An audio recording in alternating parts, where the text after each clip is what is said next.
the crypto markets, guys, have went from super red and bloody to green automatically. There's a lot of positive sentiment around Bitcoin currently, with inflows around the Bitcoin ETF, Ethereum ETF, as well as around the US stock markets and China and Japan stock markets. Overall, the flip of the markets is so quick, and it's really important to keep up with everything that's going on and also figure out where you made mistakes so that you can maximize and profit off of this cycle. Currently, as a beginner in the crypto space, I've been, documenting my whole journey, showing you guys, what's possible as a beginner, investing, showing you guys my wins, my losses in this whole crypto journey. But, I've made a few mistakes, and especially on huge events like this where you can, make a quick, 2x off of coins that have dipped, especially good coins that are dropping, and from there capitalize on those gains and keep on funneling into more positions and keep maximizing and building more wealth. Well, today I want to talk about 5 important factors that you should be keeping in mind, things that you should be thinking about and doing currently while the markets are bloody, and whenever we see specific events like the ones that we saw currently in the past few days happen. But before we jump into it, if you guys are new to the channel, go ahead and check out the rest of my content. Like how I said, I'm just a beginner in the crypto space, showing you guys my wins, my losses, my crypto portfolio, my perspective on the space, and everything else in between. But let's jump into it. So really quickly, guys, if we just look at the banter bubbles right now, everything is a mixture of green and red in the markets right now. We had a pop off this morning, which was really awesome. We saw a lot of green in the markets. Everything kind of flipped, but now nearing the end of the day, everything is starting to dip down. People, I'm sure, were taking profits off of that green in the market, and everyone's wondering if we're going to start to see a huge rip up or if we're going to be going down. And I'll jump into that on another video, but in today's episode I want to talk about how you can maximize your profits and make the most off of events like the ones that have taken place. Bitcoin took a massive rip down, and it's currently on the verge of popping back up,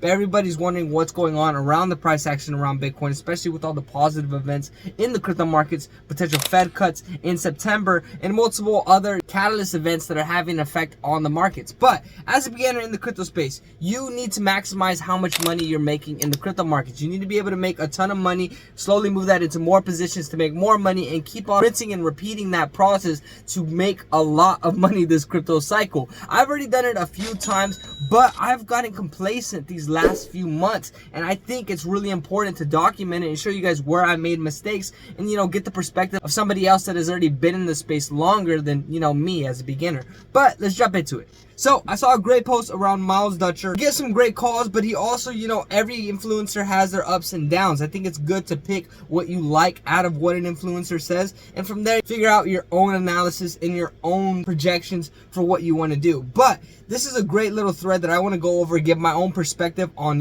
what I've currently been doing out of this, my mistakes, and what I think you should be doing. The top 5 things in this crypto cycle whenever events like this take off to maximize your gains. So let's go and jump into it. So if yesterday scared the shit out of you, you're making a few major investing mistakes. It's okay to make them once, but don't do it again. Here's the top 5 rules that he wants to talk about. So number 1, always set invalidations. Whenever you buy a coin, always have an invalidation clause. This could be a fundamental trigger like a narrative losing mindshare, or a hack, major team member leaving, or technical trigger like a break of a key, high time figure level, loss of strength, etc. But he's talking about how you need to set these invalidations to make sure you're getting the most out of your investments. You shouldn't be investing in an altcoin without figuring out, okay, it's taking a dip because, a specific reason, or, a specific dip around Bitcoin based off of the price action. And then from there, you can actually make a validation to jump into that project and figure out exactly what you want out of the project, whether that be a 1x, a 2x,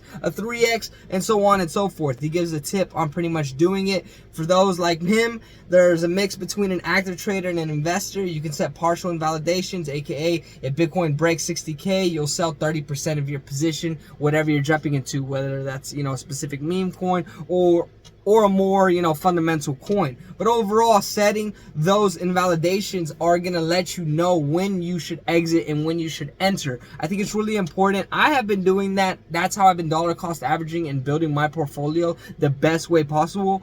But I honestly could be taking more profits and doing a little bit more to figure out, what's the best position and get out of a position so that I can maximize on those profits. But 1, always set invalidations for your buys. 2 is around around de-risking. So if you're going to de-risk, do so towards the start of the move, not the end. Now, of course, it's impossible to know exactly how long a move will last, but generally speaking, if you smell smoke, there's likely fire and will likely correspond with technical breakdown. One great example of this is Warren Buffett. He started liquidating a lot of his positions in the stock market because he was getting ready for something. A lot of news was going on in the crypto space as well that could let you know that there was something going on. And if you took advantage of that, which a lot of people did, they de-risked, took around 20 to 30% off of their portfolios around specific coins, they're honestly sitting on a good amount of money that they can reinvest into the markets and potentially make even more money off of. So if you're not de-risking, you're not getting the maximum amount of potential behind your portfolio.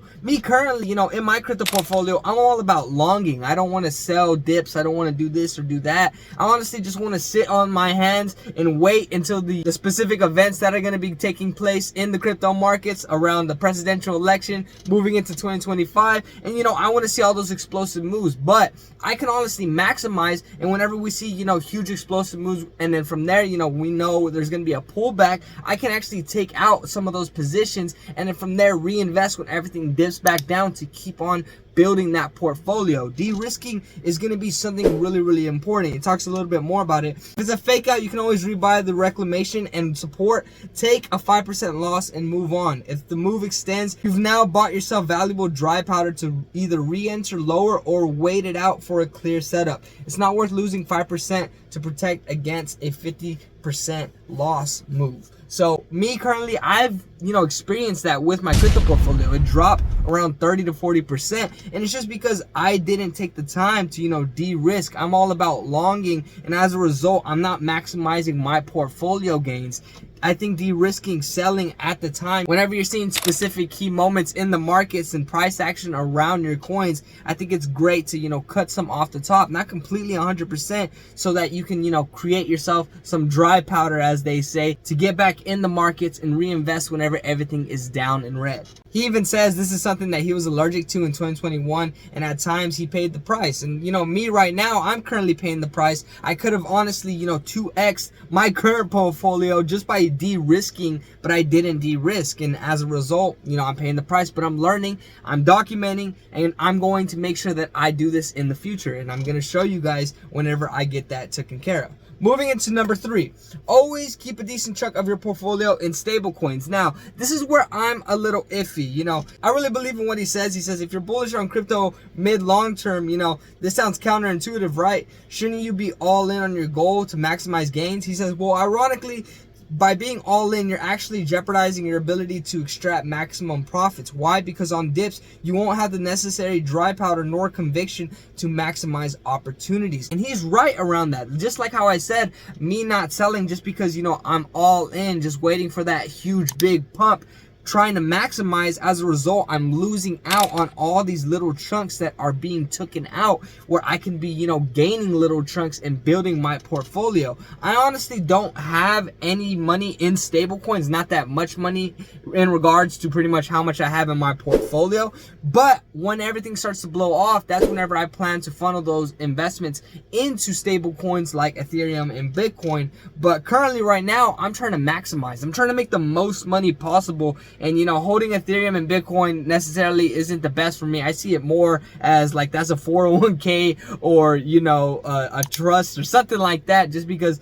in the near future, next decade or so, Bitcoin and Ethereum are going to be crazy assets. It isn't something for right now. It's for the future. And currently right now, I'm trying to make as much as I can, and that's going to be with altcoins. I do agree that you should have a decent amount of your money in stablecoins for specific times like this, and also to de-risk and make sure that you're actually invested in good coins. But at the end of the day, being a beginner in the crypto space, I'm trying to maximize my profits, and the way I maximize my profits is by being in altcoins. I have made losses, but I can guarantee you, if I was mainly in Bitcoin and Ethereum, I wouldn't be making as much money. He says 20%, but even then, at 20%, I can be moving around and making crazier money with it. But that's where I have a disagreement agreement with him, but he has honestly been in this space longer than me. He's richer than me, so honestly, you should be listening to his advice. I'm just giving you my perspective as a beginner, what I'm currently doing, and what I believe.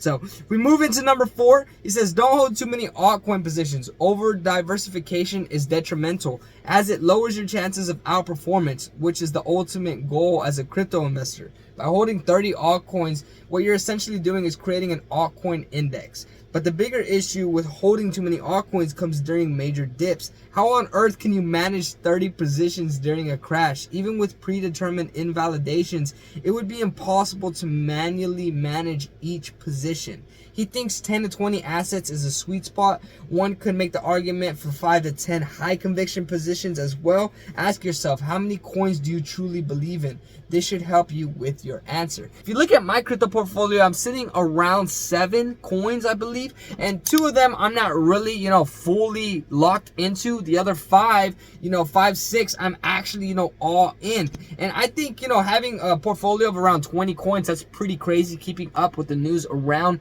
all of those coins, news events, price action, on top of that, validation points and everything else that you're trying to do. That's really, really crazy. I honestly don't plan on having too many positions. People tell me you should buy this coin, you should buy this one, and a lot of coins that people have mentioned have done crazy explosive moves, and I appreciate all of the advice, but there's only so many altcoins that I want to hold and the ones that I have high conviction in. And you too as well. You should have a high conviction in the coins that you're investing in. And if you're investing in more than 10, 20 coins, you should really ask yourself if those coins have, high potential, and if you're really committed and if you're keeping up with them properly to maximize the gains around it. So that's number 4, guys. Just making sure that you have a decent but reasonable amount of altcoins in your portfolio. Number 5, the most important of all that I believe is important: buy when there's blood on the streets. Big shakeouts are a wealth transfer event from the foolish to the savvy. Experienced players lick their lips when there's an opportunity to buy fear. I love this write-up from Buffett during 2008. The logic still applies. It's a great post from Warren Buffett where he pretty much talks about the stock market crash, or actually not really the stock market crash. It was more around like the real estate, market crash and the stock market crash, but he pretty much gives his perspective on taking advantage of the markets, especially when you have high commitment in what you think about the markets moving forward near the near future. Same thing with Bitcoin. Whenever it takes crazy dips, or altcoins as well, if you have high conviction in these coins, in these assets, you shouldn't be worried about the macro events that are taking place. You should really be focused on the long term. Whenever everything is going to be popping off, whenever everything is going to be euphoric, that's going to be the transfer of wealth. Everyone that is so scared and just giving up, to the people that are actually willing to buy and take advantage of this time. So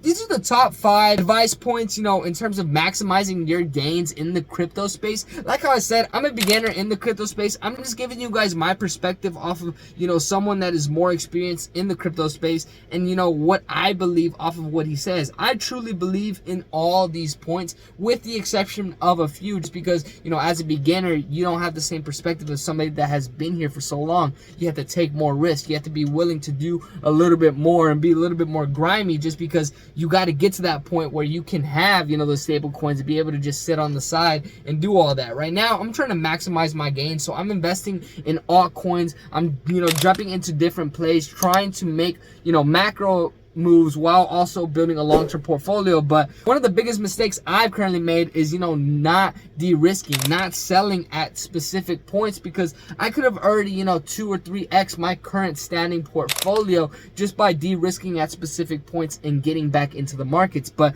that's the whole point of this YouTube channel. That's the whole point of learning new things from people in the crypto space. Overall, I'm just trying to document my journey and learn what's the best possible route and show everybody else what's possible as a beginner. But that's the top 5 things that I think you guys should be doing to maximize your gains in the crypto space. You guys should go follow Miles Dutcher to get more advice. Like how I said, take everything with a grain of salt. Even the things that I talk about, everybody's gonna give their perspective. You need to be able to create your own perspective off of what everyone else is saying. And the more information you get, the more knowledge you're gonna be able to grasp the more educated your decision is going to be. So I'm gonna go ahead and wrap up right here, guys. If you guys have any questions, suggestions, drop them down below. Like how I said, I drop daily content every day. If you're new to the channel, go ahead and check out the rest of my content. I'm just a beginner in the crypto space, showing you guys my wins, my losses, my crypto portfolio, and you know, my perspective and everything else that's going on in the crypto space. But like I said, I drop daily content, so I'll keep you guys up to date with all the news events that are going on, my crypto portfolio, what I think you should be doing, and everything else. But overall, hopefully I see you tomorrow. Peace.